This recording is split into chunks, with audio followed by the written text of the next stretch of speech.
I'm JamesC64. Welcome back to the YouTube channel. In this video, I'm going to be talking about the founding Titan. Now, in the last video, I talked all about Ymir Fritz, the very first founding Titan, and actually the very first Titan. All about her backstory, and how she became a Titan. So in this video, I'm going to be talking about the other founding Titans that came after her. If you want to go check out that video or a video on any of the other 8 different Titans and the Titan shifters, you can also go check those out. They'll be in the playlist. So yeah, let's jump straight into it by talking about the first Titan shifter that we see for the founding Titan after Ymir Fritz, which is Karl Fritz, which is the 145th king of Eldia. Now, he became, once he got the founding Titan's power, he did not use the power the same way as his other ancestors did. So the other 8 families that had the other Titans, because once Ymir passed on the Titan power, it got split into 9 different Titans, with the founding Titan being the most powerful of the Titans. As long as you had royal blood, you were able to use all of its abilities, which can be very important later on. But so all of the other 8 families were constantly fighting amongst each other for power and for the Titans. And normally what would happen is that whoever had the founding Titan at the time would use it to control the other families and kind of keep the peace in Eldia and stop all this conflict and kind of give it some order. But Karl Fritz did not do this. Instead, he conspired with the Thybird family and created the hero of Marley to start a revolution against the Eldians with their Titans. And as you know from my explanation of the Great Titan War in a previous video, it was just the Thybird family mixed with the Marleyan military fighting against the Eldian families. But while this was going on, Karl Fritz had taken the founding Titan, his power and the founding Titan, away to Paradise Island, where we see the anime actually take place. Now this is about 100 years, roughly, give or take a few, but this is 100 years before the actual anime starts. So he goes to the island, and this is the first time that he uses one of the abilities is you can erase all the memories of the subjects of Ymir. So what he does is he changes everyone who he brought with him, he changes their memories of the outside world so that they only know of this inside world and they don't know of anything else.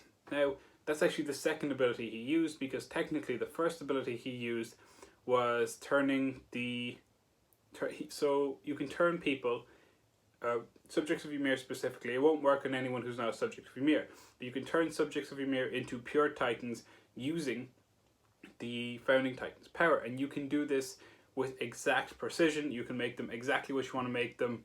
You just have to think about what you want. And what he thought about was the Colossal Titan, but he did not make a bunch of Colossal Titans, because that's what I keep hearing whenever I do my research. They're wall Titans. They are 50 meters tall. The Colossal Titan is 60 meters tall. So technically, there is only one Colossal Titan in existence. All of the wall Titans are a different breed of Titan, because that's something I kept coming across and it actually slightly bothered me. But yeah, they're wall Titans. They're only 50 meters tall, which is why the Colossal can see straight over them in season 1. And he doesn't like this conflict that's going on in Eldia, so eventually when he does pass on the Titan, one of the things that it's also passed on with it is his will to kind of leave the people inside the walls and let them kind of die themselves and not deal with conflict from the outside world. Obviously, with their memories also being altered, they were not aware of the outside world in general. Now, when he passed on his powers, he passed them on to an unknown member of the family. And then, right before doing this, he actually changed the royal family's name from Fritz to Rhys, and he went into hiding. Well, the Rhys family went into hiding, and after this random person who we don't know much about had the Titan, the founding Titan, we don't know if they used it ever, but we know that they passed it on to Yuta Rhys, which is Rod Rhys's brother. And originally, Yuta was talking about how he was going to use the power to save the people inside the walls and kind of fix all the problems that existed. And this was his goal. He's going to get rid of the Titans. He's going to do this. He's going to do that. But the moment he inherited the Titan, he also inherited Karl Fritz's will of not kind of doing this and keeping people inside the walls. And straight away, Rod Reis could see his eyes, and he knew that he had inherited this will, which there was not much he could do about it, unfortunately. And one day, Kinney Ackerman found out that Yuta Reis was actually the real king, and he went and tracked him down, and he tried to kill him. And after Kinney Ackerman had tracked down Yuta Reis, he went as far as Yuta caught him with his Titan arm, but at this, Kinney Ackerman did not give up, as far as throwing a knife at him and even pulling his gun. But Yuta was so annoyed with himself that he wasn't happy with the life that was inside the walls, but he wasn't able to change it. So he actually bowed before Kinney Ackerman, and Kinney didn't understand how somebody who had this much power could bow before somebody who didn't have any power. So from this day forward, Kinney actually became not just a bodyguard, but also a personal friend to Yuta Reis.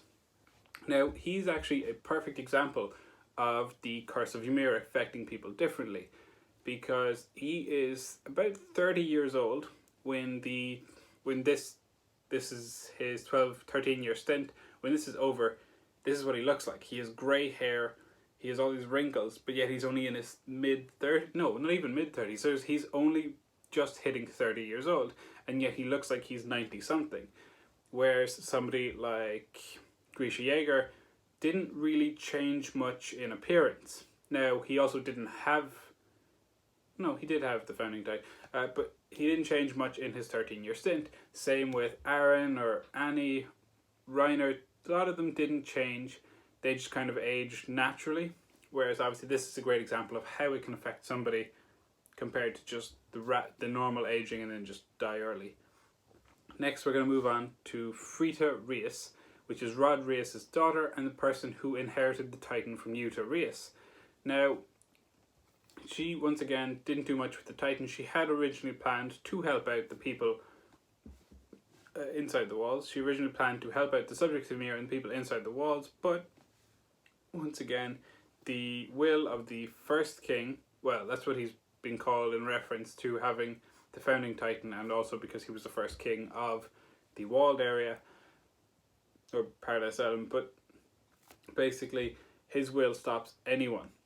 And Grisha Yeager went to them, and after he grew up as a doctor in Marley. We didn't see much of his backstory until season 4, but when we did, my god, we learned a lot, not just about him, but about the show in general, because up until that point, he was quite a mysterious figure who we'd met in season 1, and then he was just gone. And then we learned eventually that Aaron had ate him, and that's how he became a Titan. So yeah, there was a lot of mystery around this character until season 4, when we learned a lot, like why he did what he did.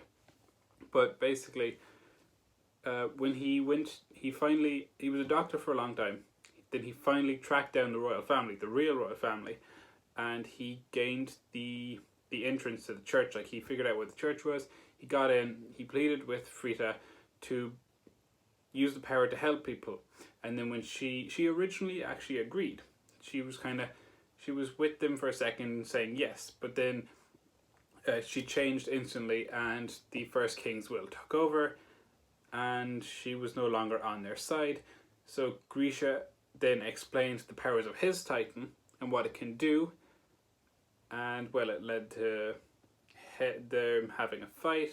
And before the fight, Frita tried to kind of persuade him not to fight by basically saying, you can't use the power because you have no royal blood, which is technically correct. He couldn't have used the abilities of the founding Titan without royal blood, which he did not have. But then again, he only had the founding Titan for about a day, because the moment they got into a fight, and Grisha Yeager did win. Now, we never seen what his Titan looked like as a founding Titan mix of Attack Titan, but I'm going to assume because he had no royal blood, it would look the exact same. Sort of like Aaron.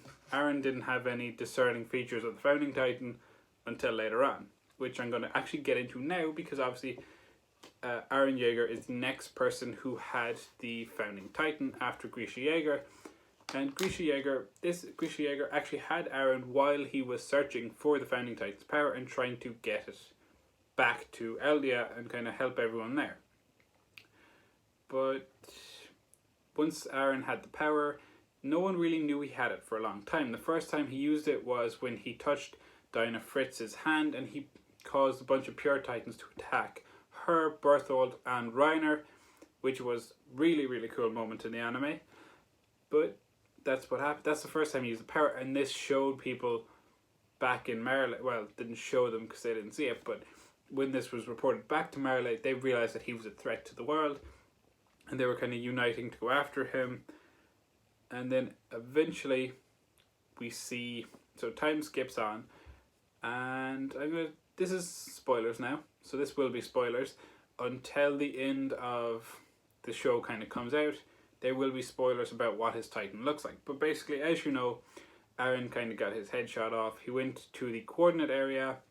He met Ymir. He convinced Ymir to give him the full power of the Founding Titan, which she did. And then he went on to use this power to have his own Founding Titan. So without royal blood, he was still able to use its power. And his Titan was the biggest of all the Titans by far. Even bigger than Ymir's Titan, which is 80 meters. His was 300 meters tall. And it was just basically a giant rib cage. There was no flesh on it except for the head, which obviously I'm pretty sure most of you guys have seen at least a picture of this already, but I'll put one up anyway. But yeah, that's what his Founding Titan was. And then this was an ability that we didn't see anywhere else in the show except for when he did it, was in chapters 173 to 175. Aaron actually summoned a bunch of Titan shifters from the past. He summoned them all back to life, and he actually kind of brainwashed them into fighting on his side. So yeah, that was pretty much all there is to the Founding Titan and the different powers that have been used throughout the show. Yeah, let me know what you want to see next in terms of videos.